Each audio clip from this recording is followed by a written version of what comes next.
Have you ever wondered about the profound significance of Ramadan? Why do millions of people around the world abstain from food, drink, and other physical needs during the daylight hours? As a time of intense spiritual growth, Ramadan is not merely about the physical aspects of fasting. It's an opportunity for inner growth and purification, a time to cleanse the soul and redirect the heart.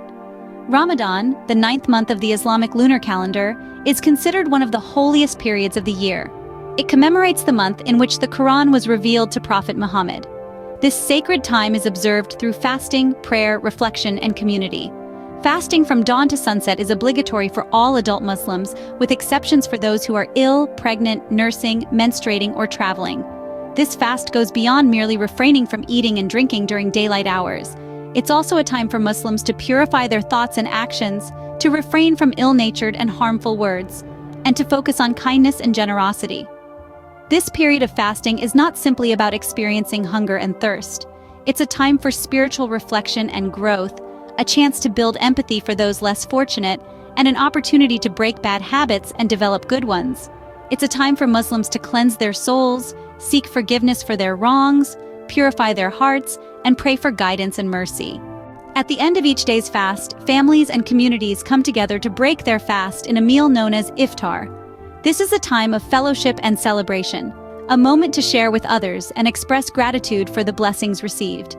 Ramadan is also a time of intense prayer. Taraweeh prayers are held in mosques every night of the month, during which a section of the Quran is recited, leading up to the complete recitation of the whole Quran by the end of Ramadan.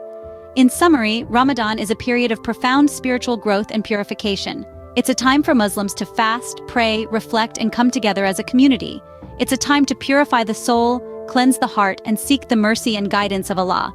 It's a time to experience hunger and thirst, to develop empathy, and to break bad habits. It's a time for celebration, for expressing gratitude, and for intense prayer. Remember, Ramadan is more than just the physical act of fasting. It's a journey of the soul, a time for inner growth and purification. So, as the sun sets and the crescent moon of Ramadan rises, remember the profound significance of this sacred time. May it be a time of blessing, peace, and spiritual growth for all.